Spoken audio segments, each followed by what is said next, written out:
This is a review of my Fiat Panda Cross, which I had for about a year or so. Just about the features of it. It's probably the best car in the world in some respects. It's also got a few faults. The things that I wanted to car, those sort of look like they're flashing, but they're not. They don't constant on the thing. It hasn't got a thermostat on this car. That only comes with the ones with climate control, which I think you can get on this model, but I far prefer having the standard controls with still with air conditioning, but you control it yourself. The disadvantage is no outside temperature gauge.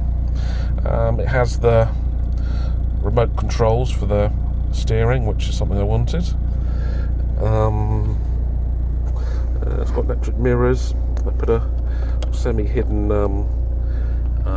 camera thing that sits behind there, sort of tidily sort of sitting there. It's also got a rear view camera. It's pretty standard. Here, one thing I wanted it to have is these seats here, because these actually slide back and forth and actually recline, so you get a little bit more extra leg room in it.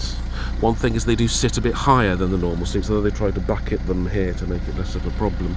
They sit higher, so you're close to the roof, so you are sort of nudging. If you are tall, you are nudging there. But there's not many cars of this size where you actually can sit comfortably in the back, and if you're 6-footer, this is one of the few cars I've ever owned. That's what I like about it.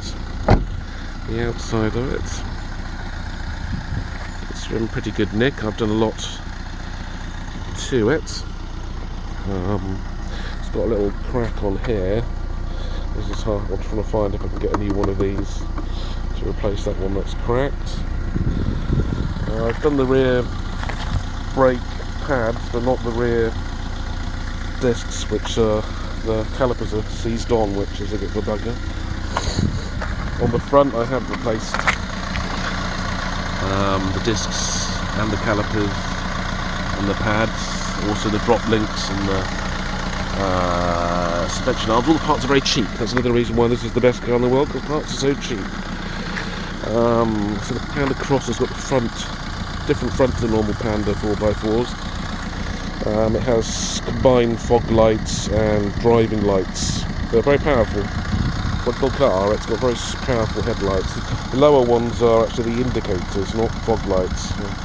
They're glass and seem to be made sturdier than normal, so they survive. It's also what have I done? I don't know if you can see under there, but I replaced the propeller shaft in it, so it that tends to vibrate in the middle on these cars, so that's a bit better. Engine wise, I replaced, let's open the engine. It also has override diff lock on this car, which you don't get on the standard 4x4. Was a bit wary of getting a diesel in these day and age, but I tried to make it as clean as possible. Had a new battery, new engine mount, also new oil, new clutch, new filters and things like that. I changed a couple of the injectors. Tried pulling that off and cracked that. I need to get a new one of those. That seems to be stuck in place at the moment. Everything there is working as it should. It's about as quiet as one of these engines gets.